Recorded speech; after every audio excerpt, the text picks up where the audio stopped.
back from a 2-day break. Thank you, kid. I appreciate it. I give you your host.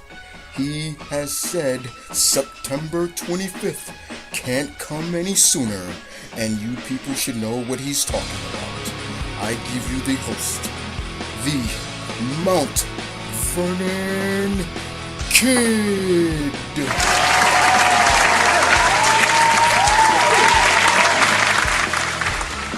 What's up, people? I'm Vernon Kid here, coming to you again. How's everybody doing out there? As always, welcome back to my comic review. As always, good to have you back, announcer guy.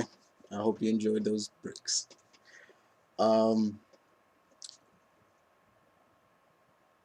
This has been a very interesting week for me, very much. Very much. I have quite a few this week from all over, from Marvel. Got a few from Marvel. Pretty much this was the annual week, yeah, for DC, and I got a few from independent as well.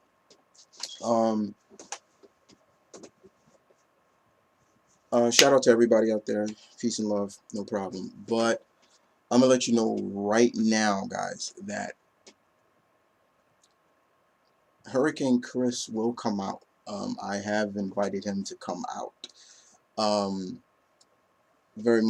have invited him to come out on this review because I think he could sum it up a little bit more of how I feel about a certain book.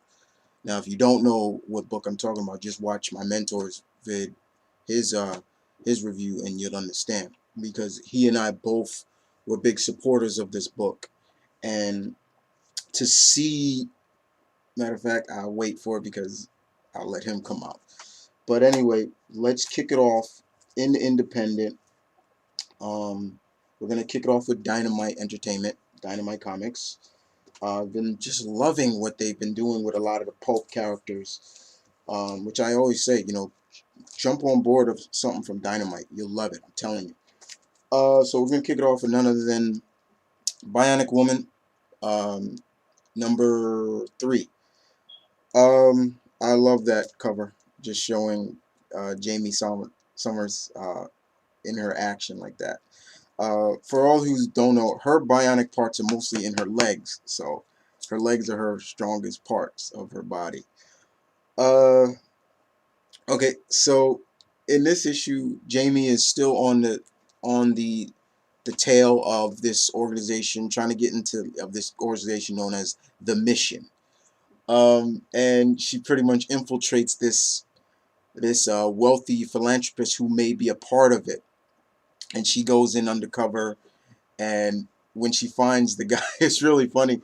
I love how when she finds the guy, she's trying to get information about the mission, and the guy's not telling. So she's like, okay, then if you don't tell me, then I'm gonna wreck your boat. I'm gonna wreck your yacht. So she's like, I wonder where the hull is. Oh, here it is. And she takes her foot and just starts railing it across the hull of the ship. And she's like, oop, uh-oh, I sprung a leak. So you better start talking now or your ship's going down. That was really fun to me. Paul Tobin still does a very good job at telling a good story with Jamie. And I've been loving what he's been doing on this book. Jamie comes off just as a really strong female character, which I love, and she just does a really good job at it. But I don't want to spoil too much for you. If you are not reading, Dynamite or anything, there are so many different Dynamite titles you could pick up that I'm telling you right now, people, Dynamite, in terms of independent, is where it's at. You would love to see where a lot of the pulp characters, what they're doing with the pulp characters. And like I said, when the 5th issue of a certain character comes out, I'm sending it to a couple of friends of mine, the Spider, for example. So, which comes out next week, so I'll be sending them this next week or so. But yeah, this was really, really good. The Bionic Woman, the girlfriend of the Bionic Man, Steve Austin. Not Stone Cold Steve Austin. Okay. All right. So next up, still in Dynamite, Green Hornet number 27. Phil Hester takes a backseat to this issue and lets Andy Parks take over. This was the final issue of the Outcast story arc. For all those who are not reading, Green Hornet has been set up by a politician in Century City, and he's been framed for murder and everything like that. And this is pretty much it. Uh, Britt Reed Jr. Britt is on the tail of the person who's been impersonating him and killing officers and everything like that. He comes face to face with him. They have a hell of a battle. But this guy is no slouch. Okay, this guy is no slouch. With all the training that Britt has gone through, this guy has gone through some training as well. And Britt has realized he can't fight with his natural training. He's got to get rugged and dirty and fight a little dirty with this guy. But yeah, this was really, really good. It ended how it ended. I won't spoil it for you, but let's just say Britt understands now that it's time to step it up a notch to make sure the legacy of his father, the original Green Hornet, and him keep Century City alive and well and still kicking with him and Kato, or Mulan. That's her real name. Kato is her father, the original Kato. But yeah, this was really good. Another good solid issue of Green Hornet. Another one that I talk about, I praise a lot. Very good indeed. Okay, so still in Dynamite, guys. I'm sorry, guys. Yeah, we're still in Dynamite, and you haven't seen me talk about this in a while because I was playing catch up with the book, but I finally caught it up, and that is none other than Lord of the Jungle, number 7. Okay, Castro Nelson still is doing a superb job on telling this tale of Tarzan. Yes, people, it's Tarzan. So I'm fully caught up now, and things have not gone quite the way you would think it would go with Tarzan and Jane, for example. Jane has left Africa. Tarzan, he's, he lost Jane. He lost Jane. He doesn't get the love of his life. He didn't get her. She has agreed to marry John Clayton, and Tarzan travels to United States, excuse me, to reunite with her in a way. Jane is in Baltimore, Maryland, around the year 1908, 1909 or 08. And there's a boss, there's a man that Jane Porter's father owes money to. That's why he came to Africa in the first place, to find this treasure. Tarzan found the treasure, and he didn't know what it meant at first, so he travels to the United States to give it to the professor. And still, Jane, when Jane is reunited with Tarzan, she tells him that she loves him, but she can't be with him.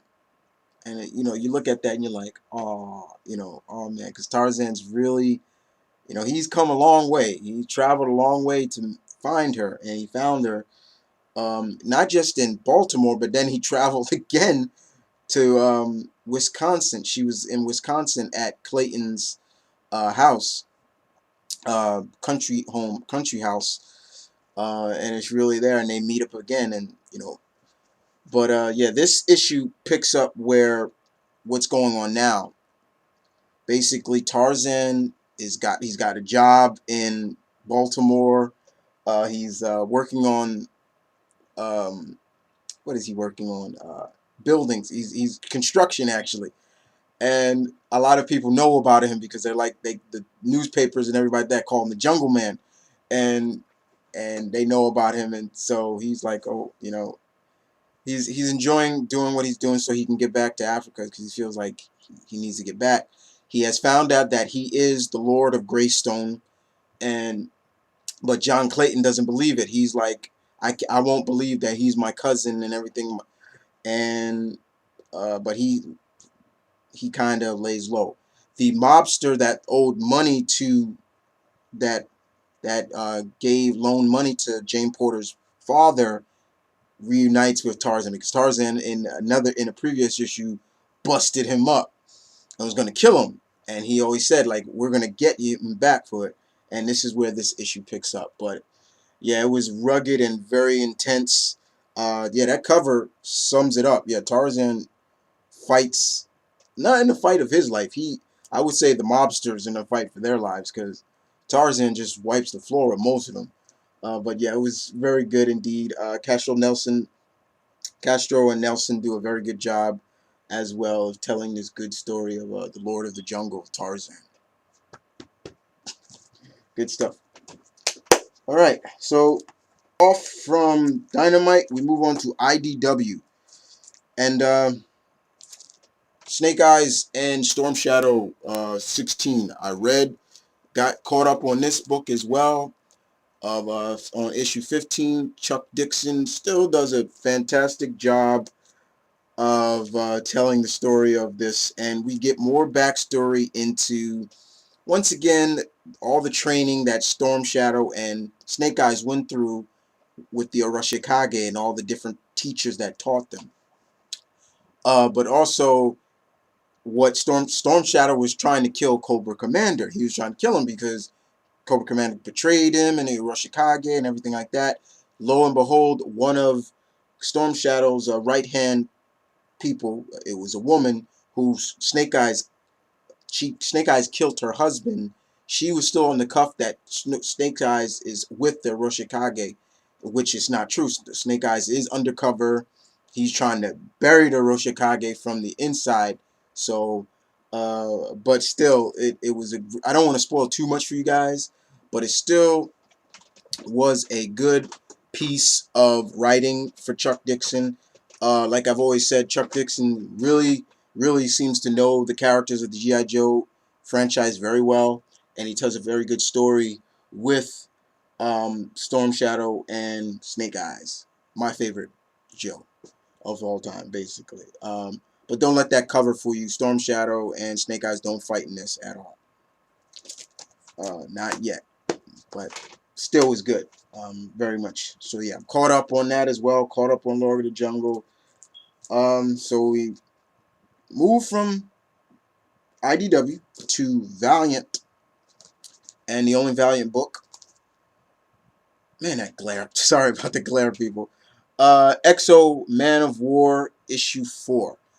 So, bottom line of this, Arlick is in the present now. Remember, he's from the past. Like, he's like, what was the year? 409 AD. And his people and him were kidnapped by this alien race known as the Vine. They imprisoned him, they tortured him, everything like that, and they kept him prisoner on their ship. And he devised a plan to escape. They found this armor. He put it on. He seeked his revenge on the Vine, escaped, and all of a sudden, before the Vine are able to, I guess, execute him while they were out of space, he teleports, disappears, and he's in the present now. And he lands where? In the Italy, in the Roman Colosseum, and he thinks he's in Rome, which he is, but he thinks he's in the Rome of his time, so he's going to sack revenge on the Roman Empire. And so that's where this picks up. And he pretty much lays waste to a lot of these, the Roman army and the Italian army and everything like that. And he's chasing down their Harrier jets and everything like that, and was like, "Where? Oh, okay, you look different now. Where's the emperor and everything like that?" And the pilots are like, we don't have an emperor no more. We're not an empire no more. And everything. He's like, what? Like, where am I? He's really confused. He doesn't know where he's at. Lo and behold, we see that the Vine has been around for years. They have almost secretly this alien race has secretly taken over Earth pretty much, and they got their hands in ties into every government you can think of. So they know where they are. So they know about Eric, and but he's still really confused. But they send out their assassins to try to. They send out their assassins to get back the armor as well as to kill Eric. But yeah, this was just really intense. I've been really loving this take on Exo Man of War. Robert uh, Vent Ventinelli has been doing a very good job. Sorry I mispronounced your name, sir. And the artwork is very good as well. Valiant Comics is back with a vengeance. Exo Man, Exo Man of War, #4. Okay, sorry about the independent books, but yeah, you know me, guys. I'm not just about the big two. Um, the last, and we move on to Boom Studios. The last issue of Valiant The Outcast, #8. Yeah. Um,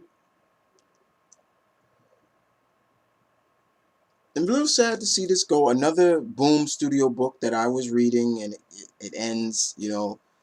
But this, this ended pretty much in a way I assumed it was gonna end. Valiant was gonna get to Koras Null, this guy right here, the one who killed him, took his soul, and made him into this undead husk.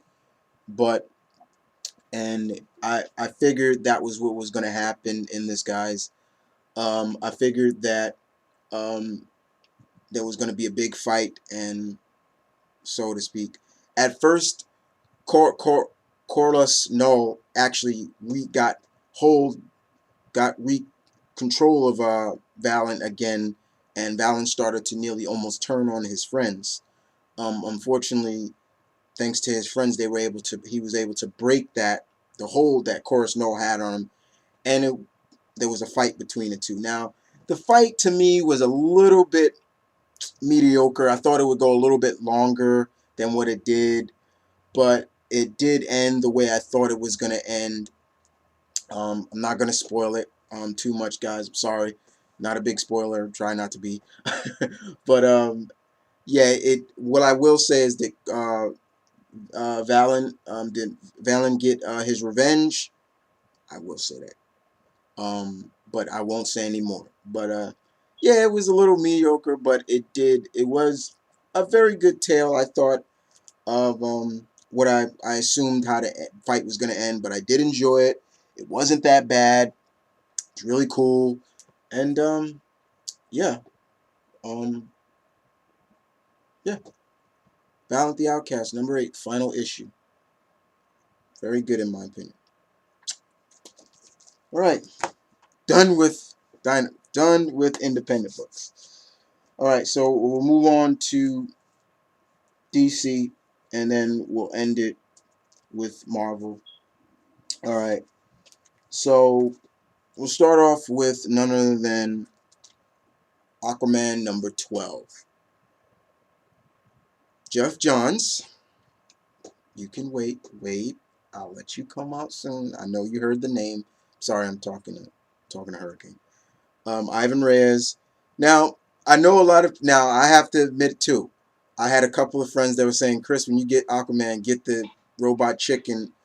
I don't really care about the Valiant edition covers unless I have no choice in getting them. At all. Sorry, guys.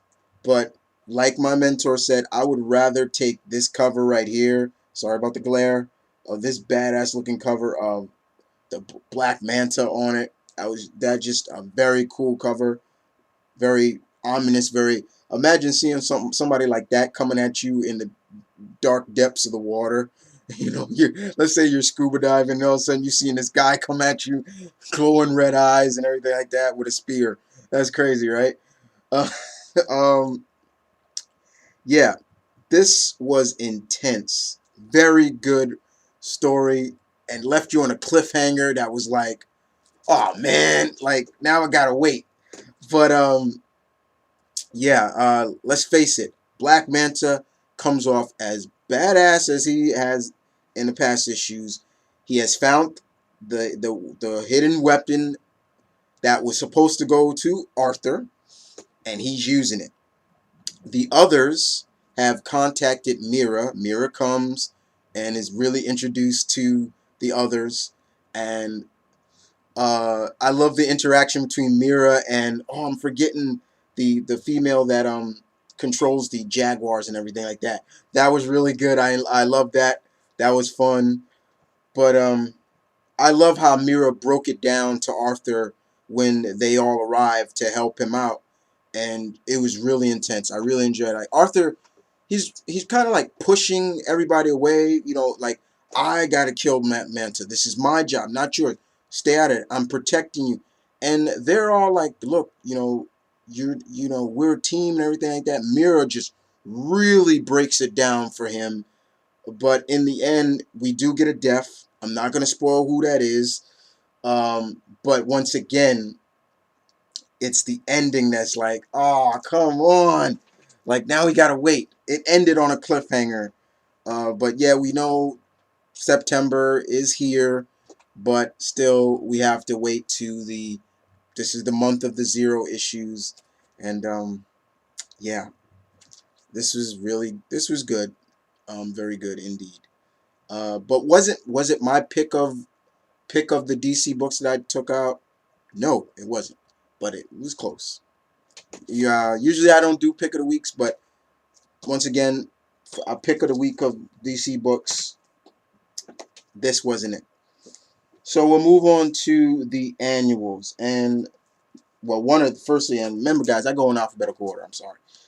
So next up, Detective Comics annual number 1. Batman beaten by the Black Mask.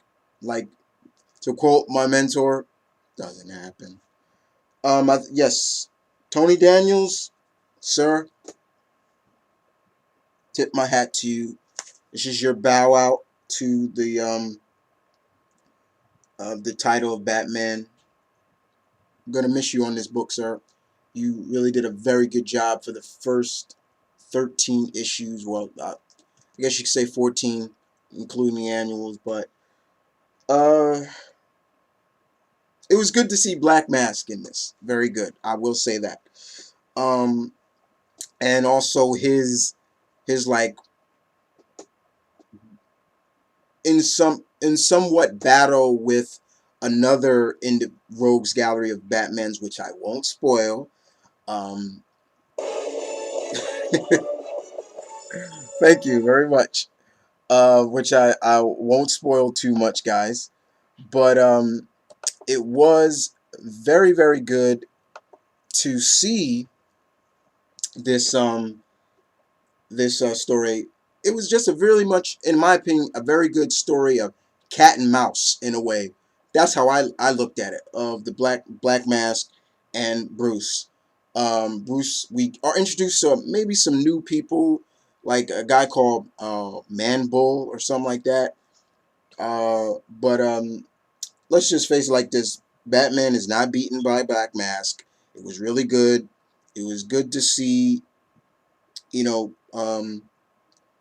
Tony Daniels had a good bow out in this title, in my opinion, and I'm willing to see. Let's see how the new creative team comes on, which we all know DC has been right and left throwing new creative teams right and left at us. People are leaving, everything like that. You know the story, just as much as I do. But I enjoyed it. I did enjoy it. But once again, I salute you, Mr. Daniels. All right, next up. Flash annual number 1. I tweeted Mr. Francis Manipool about this issue. I told him, I said, Mr. Manipool, another home run. No. Grand slam with the annual. I loved it. Didn't get a response, but I tweeted him. This is Flash and the Rogues. Yeah. Oh my God. This was my pick of the DC books. Yes, indeed. This was really, really good. Not only did we get a backstory into how the Rogues now got their superhuman abilities now, instead of, they're just, remember, they were all about technology.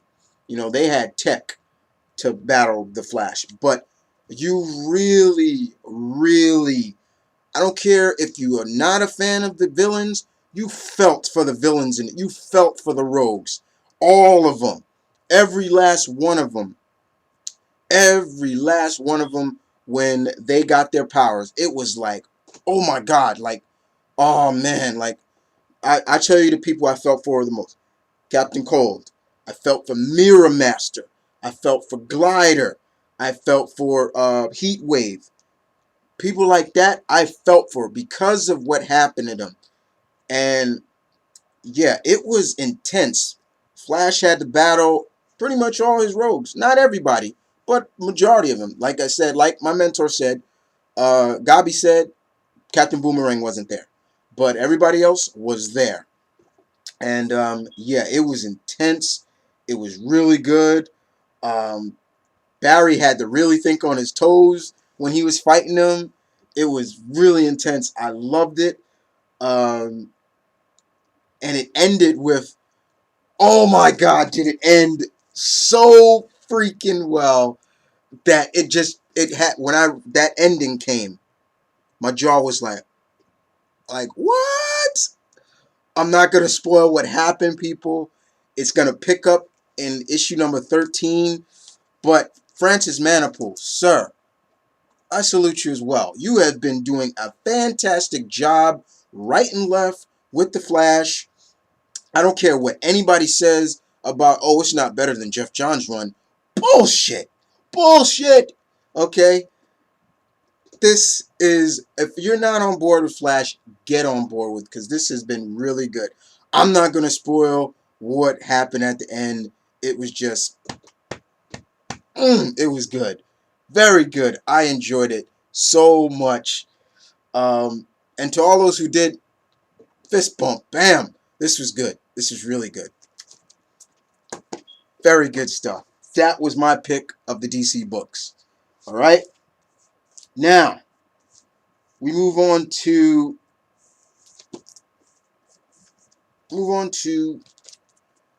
Green Lantern, the annual #1, Rise of the Third Army prologue. Jeff Johns, I said wait, you can come out soon. Alright. And Ethan Van Sciver on this. Alright.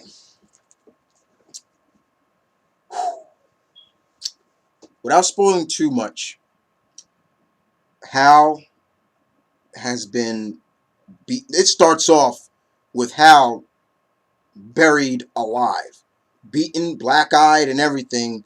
Who buried him? We don't know at first. Next, you know, he's telling the story. Who buried him? Black Hand has buried him and everything. He digs his way out of his grave, and Black Mass is just there waiting for him. And it's like Black Hand. Excuse me, I said Black Mass, right? Sorry, Black Hand. And he's like, he just goes on and talk about, you know, everything that happened in the last issue, and talks about he's over the grave of Hal's father. And he's like, would you like to talk to your father? It comes off so eerie, so Machiavellian. It's like, yo, dude, like, he's like, would you like to talk to your father again? And Hal was like he's pleading with, please don't do this. And soon as he's about to say, Martin Jordan, rise, you know, he's about to say that, Hal's like, no! And he just grabs him, and he just starts trying to fight Hand, and Hand just throws him off. Not only did he bury Hal, he buried Sinestro too. Sinestro's got a grave too. And it's just like, Sinestro comes out, and then everything like that. Lo and behold, let's get into what's going on with those blue-faced bastards, the Guardians. You want to talk about me wanting to strangle them, put them in a sleeper, put them in a hurt lock, and just let them choke them out till they turn blue? You see it in this book. These guys have lost their fucking minds now. They have golfed off the deep end. And there is no slowing them down on what they want to accomplish. And I'm not even going to spoil what they are going to do, what they do in this. Oh my God. What I will tell you is, like, they even, to rectify what they did with everything, try to change it, they even kill their own. I'm not joking. They kill some of their own to make sure that their plan come to fruition. It just was, my God. I was like, oh my God, somebody I'm hoping these guys die. Kill these motherfuckers. Kill them. It is almost now to the point where I want to see them die as much as I want to see Emma Frost die, because they in this book just come off like, you bastards, like, motherfucker. You just want to hurt one of them. But back on Earth, it's not looking good for Hal and Sinestro, even when they do come back. And after what the Guardians do, it shows, ties into what goes on with Hal and Sinestro. I'm gonna end it right there, people. I'm sorry. I'm not gonna spoil anymore. It just really ends bad. But then once again, I say, you can come out a little bit. Johns, what the fuck is wrong with you? What the hell? Why did you do this? Why did you do this? You better deliver. You better fucking deliver on this rise of the Third Army, because if you don't, we're gonna have a problem. I'm gonna have a problem, and I'm gonna tweet. I'm gonna hurt you. I'm gonna. No, that's enough. You had enough. Sorry, that was Hurricane. Sorry, he came out. But other than that, it was still good. But yeah. Mm. All right. Yes, yes, yes. I'm still reading this book, people. Why? Because of Victor Stone. Cyborg. If you were to ask, this is the same. I look at me reading Justice League as why my mentor still reads the Red Hood and the Outlaws, because of a character we both love. But yeah, he might love it more than I do, because, well, we both love her, but you can understand. If you ask him, he'll tell you why. Because of Corey, because of Starfire. I read this because of Victor Stone, Cyborg. All right, yeah. Let's just get it out the waterworks, people. John's. I said you can come out again when later. The next review, you can come out. I promise. Sorry, guys. Hurricane and I share the same bodies, but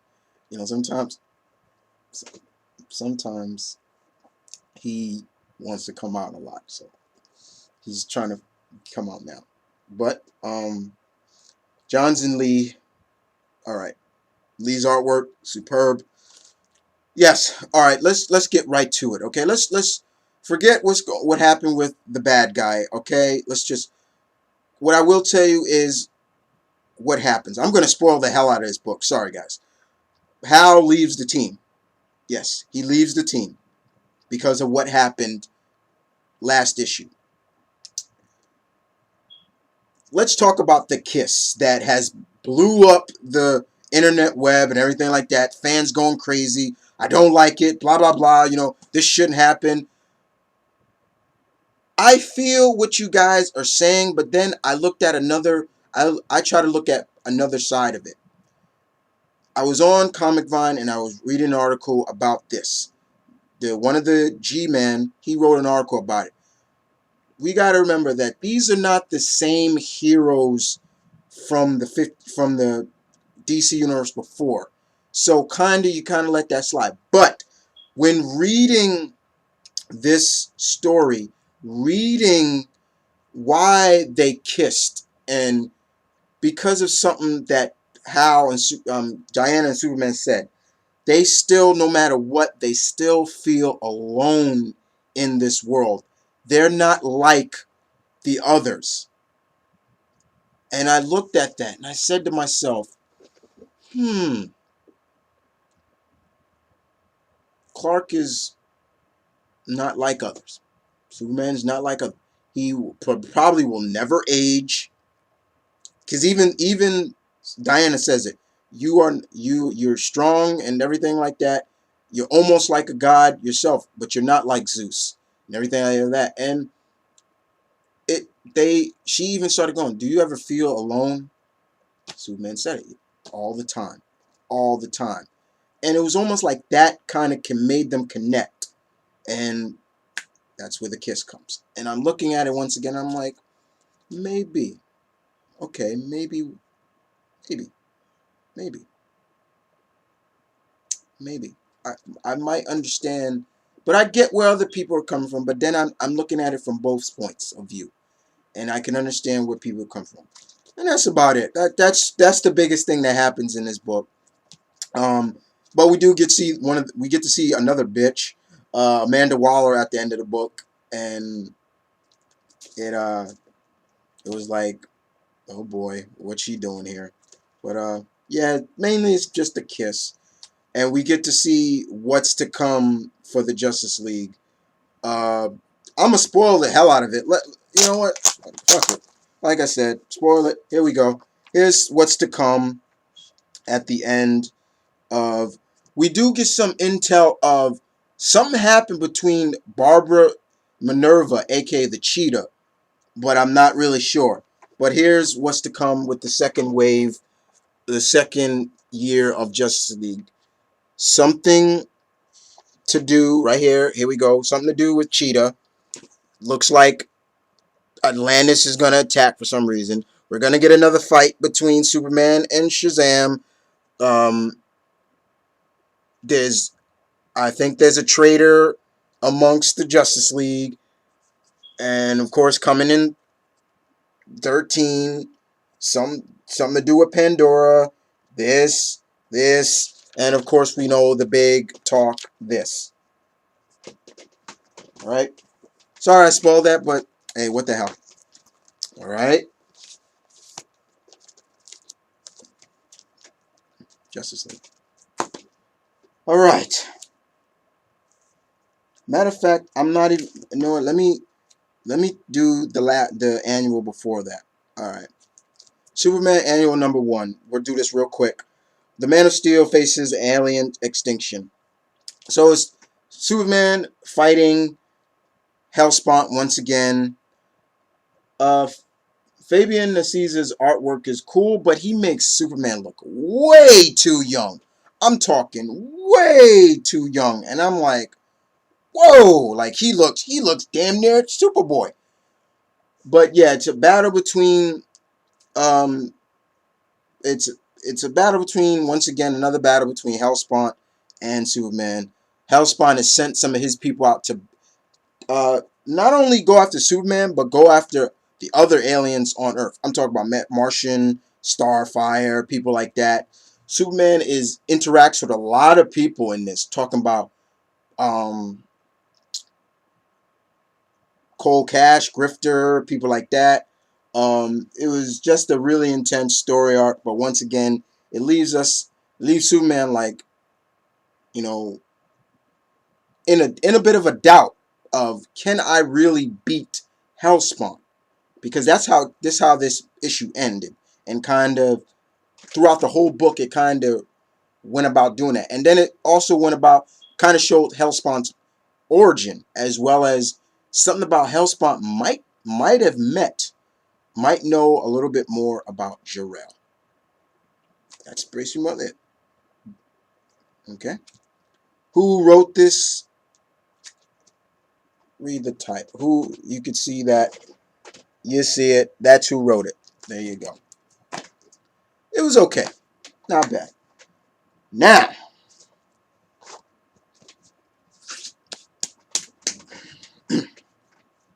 Now you can come out. Okay? Okay? Yeah, you can come up.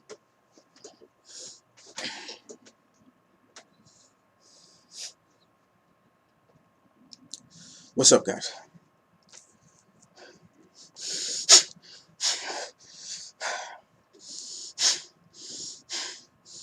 I'm here for one reason. One reason over. One reason only. So I let Chris take the back seat to this. He's angry as well, but not as angry. But I think my anger fuels the fire even more. You understand me? Do you people understand me? All right.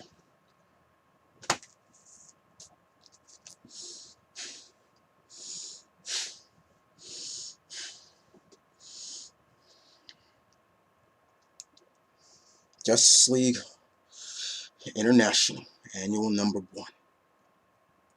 John's Paranoid Diodata writes this. A traitor in the mist. I don't give a fuck who the traitor was. We all should look at it, right? All right.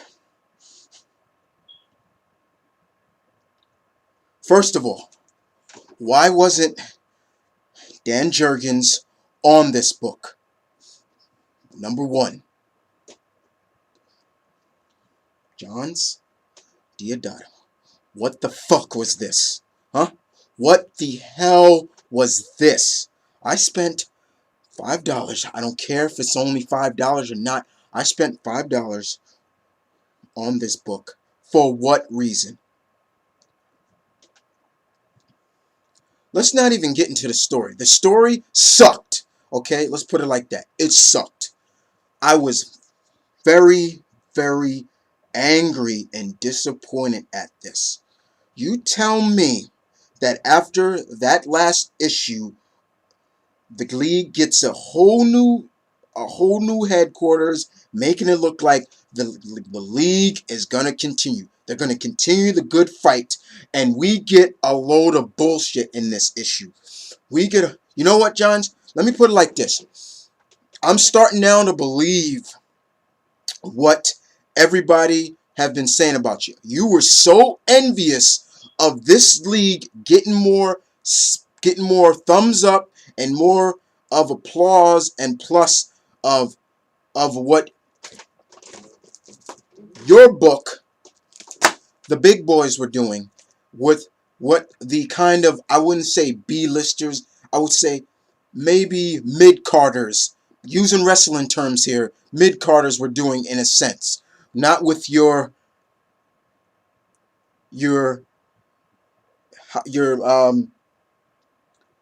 with your big boys, your high list A-carders were doing. Main eventers were doing. You tell me that why was not Dan Jurgens on this book to send us out in good fashion? No. You made us look at this and was like, I don't give a fuck what you guys get. Looking at the fans was like, you know what? Suck it to all you fans of this book. I'm going to make them look like a bunch of dicks. And that's what you did in this book. You too, Diodata, with your paranoid ass. You did this with such, just so total disrespect, in my opinion. I said it before and I'll say it again to you people, to everybody out there, the fans. The only reason why I read this is because of Vic Stone. This has not been as good. John's book has not been as good as this. And I don't care if you're going to say, oh, well, the sales were bad. Fuck that shit. John's and Jurgen and Paranoid Diodata. You get this. You get this 10th to the power. You get this. You fucking pieces of shit. You get this for writing a load of garbage like this. What a load of garbage. You screwed them over. You screwed Booster and his team over with such disrespect. If I saw one of you face to face, which I usually don't do, well, Chris doesn't do too much, but I would gladly do it. I would spit in your fucking faces for doing this shit. Right there. At best. You pieces of garbage. What the fuck was that? And I hope and pray that you get a backlash that surprises you and where you have to come out publicly and apologize for what you did, which I know you won't do because you're so full of shit and you're so much up your asses with the biggest egos at best. You think your book of main eventers is the end all be all. They can do no wrong. Well, you know what? You're wrong because they can do wrong. You think because you got Green Lantern, you got Superman, you got Bruce, and you got Diana, and and Flash, and Cyborg, and Aquaman on the book, that is gonna sell me, is gonna mark me as a mark. You out of your fucking minds. You know what? I'm always about the. I always root for the underdogs and how and and and Booster's team was a group that was looked at almost as the underdogs, and they had me sold on they could be great if you gave them a chance, and Jurgens was doing a fantastic job on them, and you, on the other hand, you come along for the annual, you and Deodato, so you get this once again, and you guys seriously go out and you what? You trash on them. You basically put your foot down. You squash them like a piece of dirt, like cockroaches. And you seriously pissed me off. And I was very upset. I was hurt. I was disrespected. I was totally disrespected in being a fan of the JLI, being a fan of Booster. You bring in, not only, you bring in the Olympian, you bring in Blue Beetle, Jaime Reyes, for what? For what? Nothing. You brought them in for nothing. You killed one of them off. They die. One of them is killed.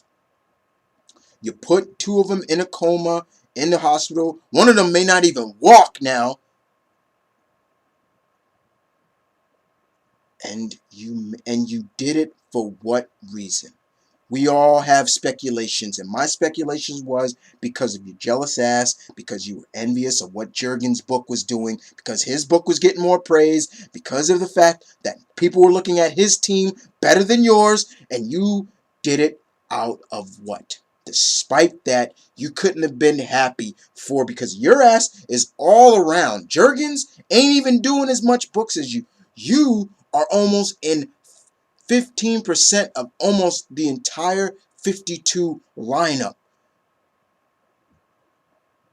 And you did it for that reason. And for that, you get this. Deodato, I've always said, Dan, I've always said it to you. You're nothing but a paranoid piece of crap. You ever seen Deodato in an interview? The man's sweating, looking paranoid, always looking around like somebody's after him.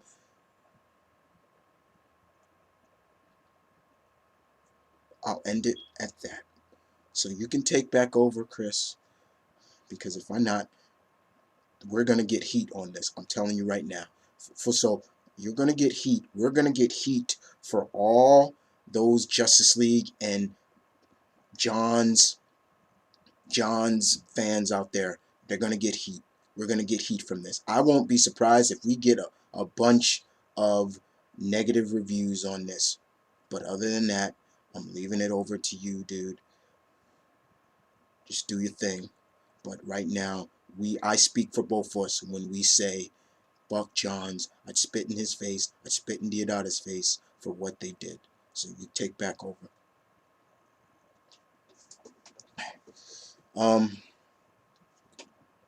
I think Hurricane spoke for both of us when I totally agree on what they did and I'm not even going to pick this book up anymore. I threw it on the ground, people. I'm looking right at it. It's at my feet. But yeah, I was very disappointed at what I was given. This did not. I think he spoke for all of us. Okay, end it like that. And we're hitting the 50-minute mark. But I hope you guys just stayed with me for that long. So we're gonna end it on a pretty decent, good note, in a sense. 5 Marvel books to cover, and the first one we're gonna cover is Earth's Mightiest Hero. Still getting some ramifications of Hurricane. Sorry, he's a little upset. He's very upset. This will cheer him up a little bit. Captain Marvel #3. Susan DeConnick. Kelly Sue DeConnick basically continues to write Carol. Still come off very strong, very witty, but showcasing that she is a very powerhouse female in the Marvel Universe. So but she's still in time. She's still in the 40s with this group of female soldiers, which in this issue we get to see a little bit more of more of their characteristics, and I love it. And they're fighting this group called the Banshees. That is Kree technology, but the Japanese are piloting it. So it's like, whoa, what's this? There were some good moments in this that just made you realize that, Carol, you're my girl.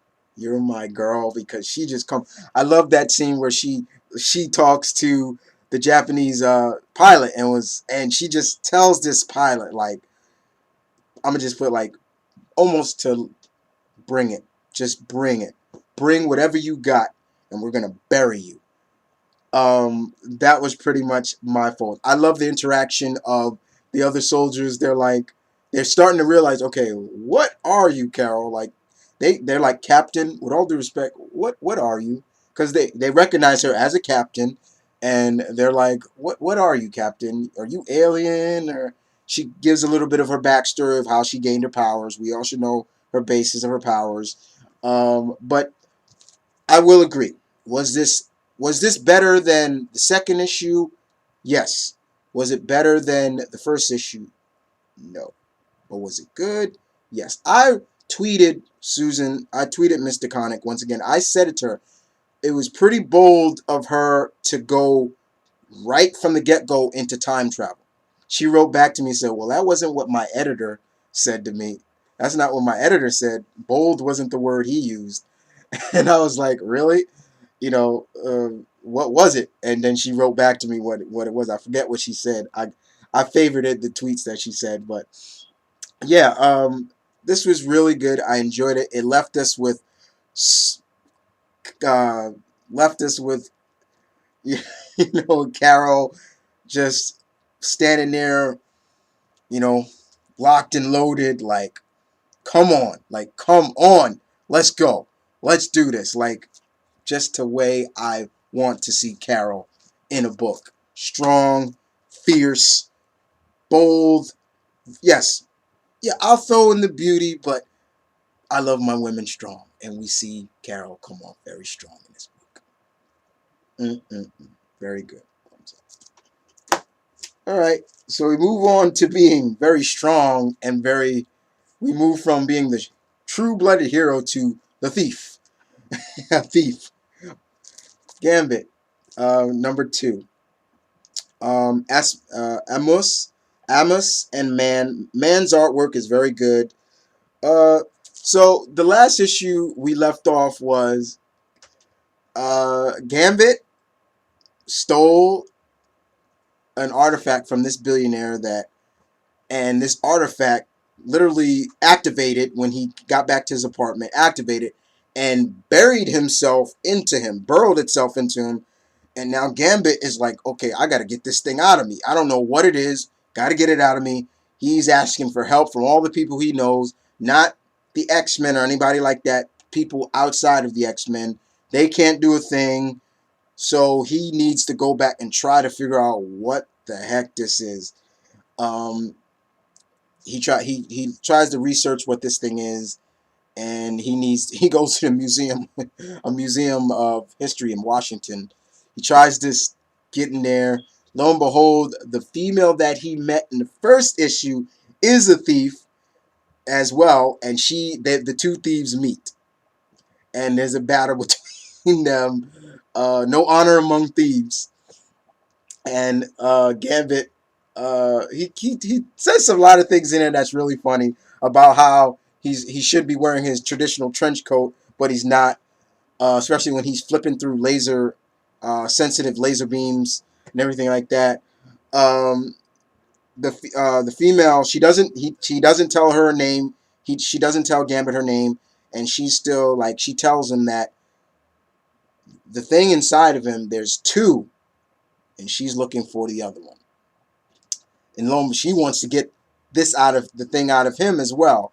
But it was a fun time of cat and mouse between Gambit, Remy LeBeau. I think this is a very good, plausible move for Marvel to bring Gambit back to his roots. And what is his roots? He's a thief.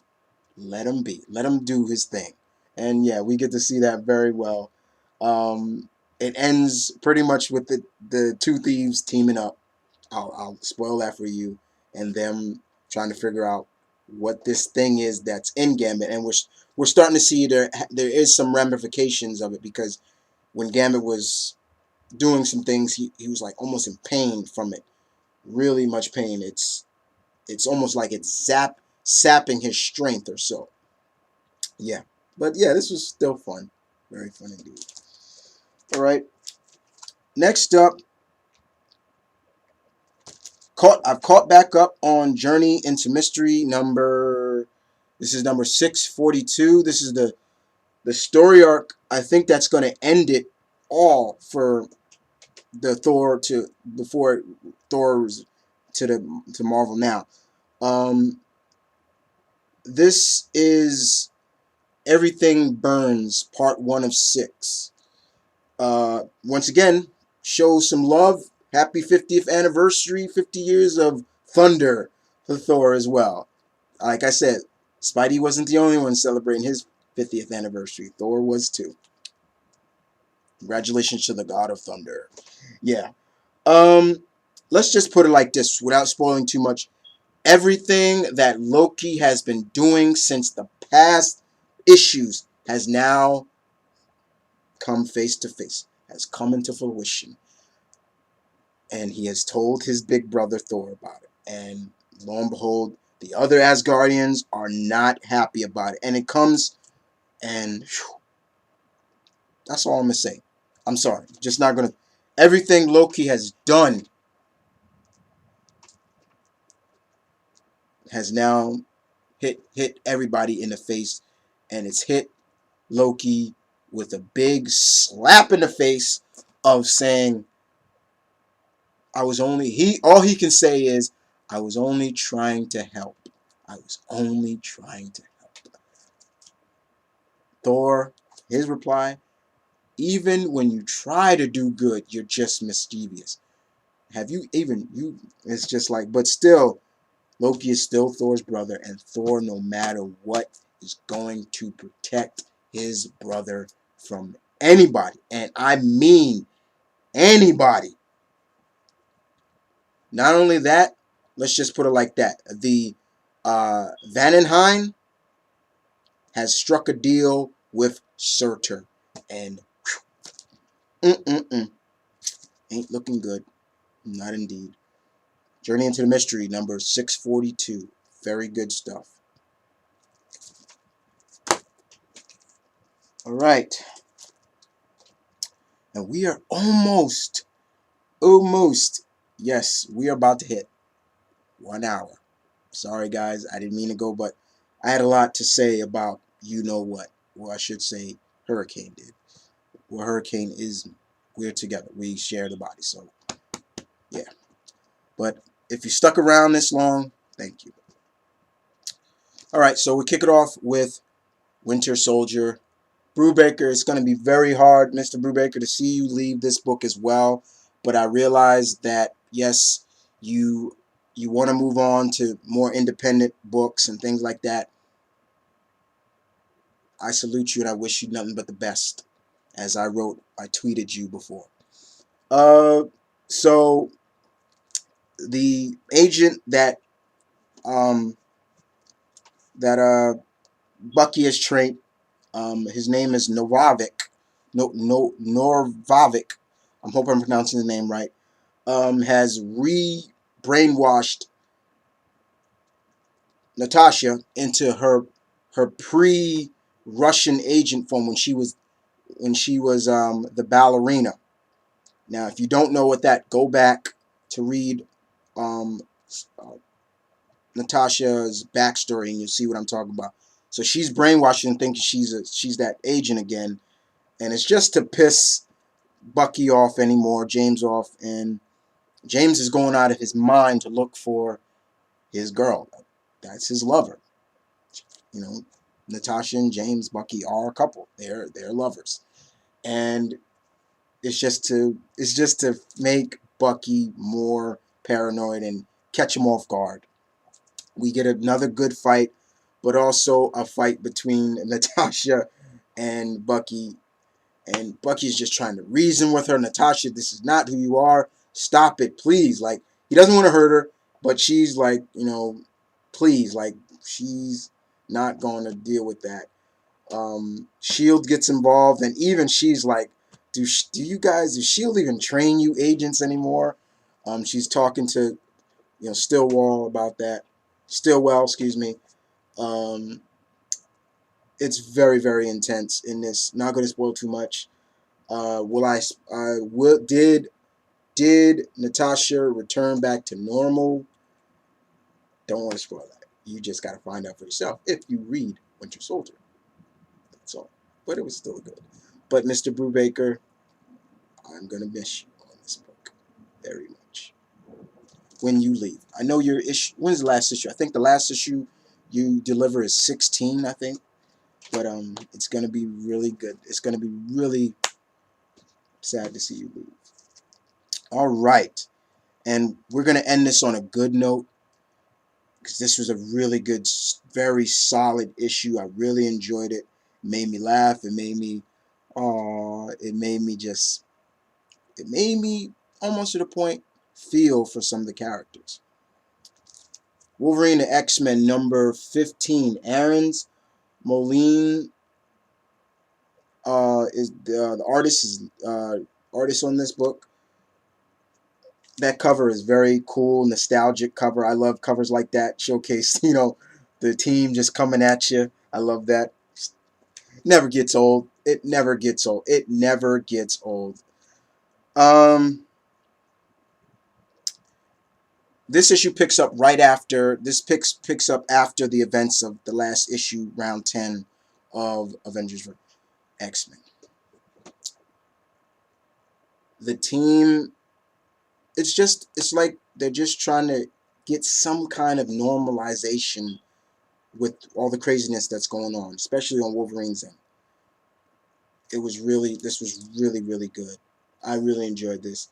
First off, let's talk about some of the key moments, in my opinion, that were really good. Wolverine and Hope on the school grounds, walking and talking and everything like that. Wolverine talking about, how he doesn't want this for Hope. He wants Hope to be a kid, to have fun. He wishes he had a childhood, and that's what he's trying to give the kids at the school. They go into the resting ground of all the fallen X-Men. You see Banshee's grave. You see Kurt Wagner's grave. The real Kurt Wagner, Nightcrawler. We see Thunderbird, James Proudstar's grave, and they're talking. And of course, they come and make a stop. They stop in front of who, Jeannie's grave, and they're talking and everything like that. And even Hope even says it, talks about it. And Wolverine's like, he looking up at her grave, and he's like, If she was around, this wouldn't have happened. I took a pause right there when I read this and said, if Jean was around, would this have happened? I couldn't come to a conclusion, but I stopped and paused for a while. It's like, hmm. Hope says, you loved her, didn't you? We all did. Now she's gone. You know, and things like that. And I didn't really, you know what? I think Hope could have been a little bit more sensitive. I didn't appreciate that writing, that her reply, well, she's gone now. You're stuck with me. And I'm like, show some respect, Hope. Like, show some respect, you know, other than that. A lot of the other teens that were a part of the Utopia are now here on the schools, and they've all, have been integrated into the school now. It was really good to see that. We saw Quentin Quire basically trying to hit on the cuckoos, which was really funny. We got to see Angel introduce Dusk to uh, Krakoa, and Krakoa seems to like her. He's like, I think he likes you. He makes some flowers for her, which was really, I was like, oh, look at that. In the meantime, we got the big brains. The Avengers are here. Iron Fist and Tony, as well as Agent Brant from Sword, and they're trying to figure out some things. And it was really good to see Brood actually showcase his brains. And I love the dialogue between Iron Man and Brood, which was really good. And I love Beast is just looking like, that's my boy. Like, that's my student. Yeah, it was really good. What else was there that was really good? Um, the interaction between um Iceman and Kitty, so sweet. So if you have a significant other, you can agree that that was so. Oh, look at that. Like, she's literally got her head on his chest, on his shoulders. Now, surprised her face ain't freeze up because Iceman was in his ice form. Bobby tends to stay in his ice form more often now, and I don't mind it, but I'm like, Bobby, I love you. You're one of my favorite X-Men, but you don't always have to be in your ice form. Let's see Bobby. Let's see you not in your ice form, because I know that you can go back to your form, but yeah. And she's all like, almost literally, it almost came to a point where it literally was like she almost felt, I was hoping for her to say, "Come back to me," like literally come back to me. Not just so, Bobby's like, so where you want to go on our date when I come back? She's like, well, somewhere where there's not a kids. I love the line Bobby gives. The strip club it is. I was like, Bobby, that was funny. I thought that was funny. But yeah, it was really sweet. Let's talk about some more like gushy, some more moments.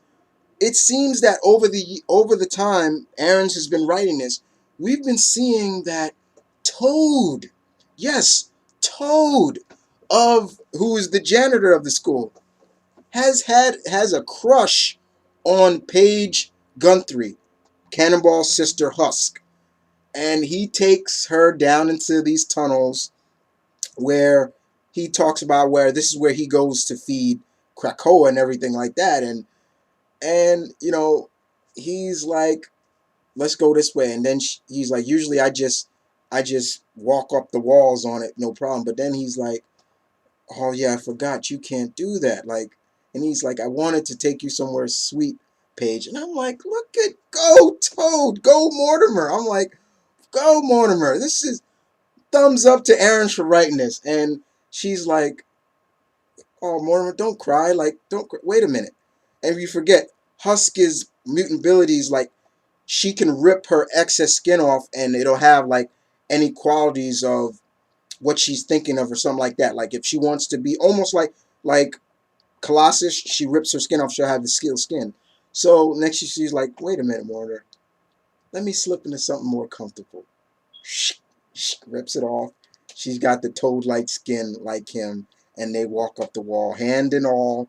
And I'm like, ah, look at that. Look at that. I loved it.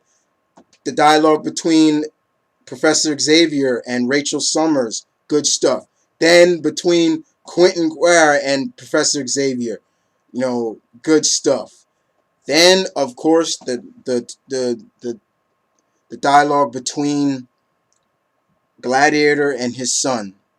I felt for Gladiator's kid, the kid Gladiator, because Kid Gladiator does enjoy being around the kids, and basically, in a sense, I was a little like, he looks at his father. He's like, "What? Why are we leaving?" He's like, "What? Because I'm getting you off here." And then, you know, Kid Gladiator's like, "But what about the Phoenix? It's Earth's problem. My job is to get you out." I'm like, "Whoa, Gladiator, huh?" Like, that was also a shame. And he was like, "Now say goodbye to the kids, who, if you want to say goodbye, and that's it." And Kid is just like really upset, but he uses his vision. He looks through the wall, and it's just a goodbye. He gets teleported off. That was it. Lo and behold, Warbird. Now it makes sense of why Warbird is on the team in Astonishing X-Men. It now comes more into fruition in a way of sense. If you look at it like that, to a sense. Now it makes more sense because yes. Yes, yes, yes, yes, yes.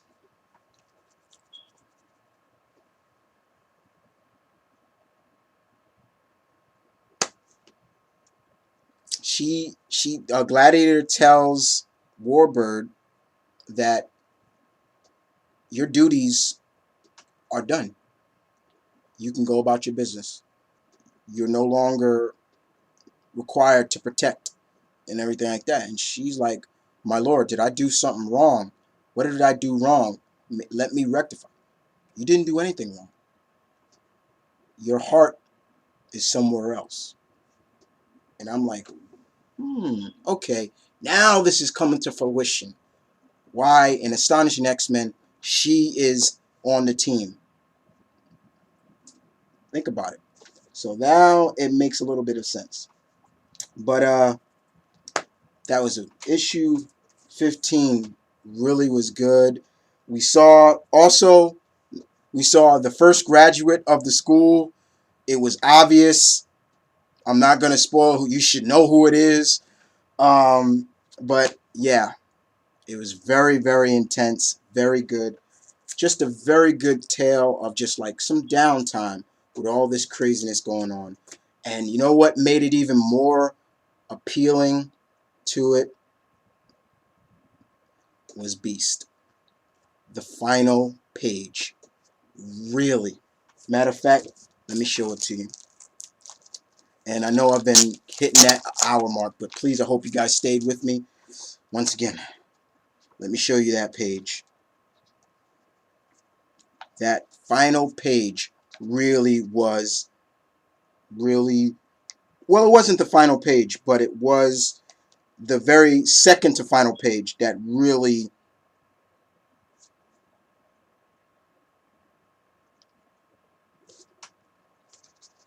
here you are. See Beast looking, he's looking at something. Professor Xavier says, "Beast, Hank, it's time." You see people saying goodbye, everything like that, and next you know, look down. Look what Beast was looking at. A picture of the original 5. So symbolic, so poetic. It was really good. All right, so an hour plus. I apologize for the long review, guys. I apologize. Usually I try not to go over an hour with my reviews, but I had a lot to say about certain books and things like that. And besides, like I said, my review, sometimes, you know, my rules in a way. But other than that, I hope you guys enjoyed this review, as always. And I will see you guys next week with the first installment of the Zero issues and see what I think about some of them as well. But other than that, I hope you guys enjoyed it. As always, give me feedback, give me your input. I don't mind if, you know, just give me your input, guys. I love input. And other than that, this is Mount Vernon Kid saying peace and love. Stay tuned, keep it real. As always, guys, I will see you next week. Ta-ta for now.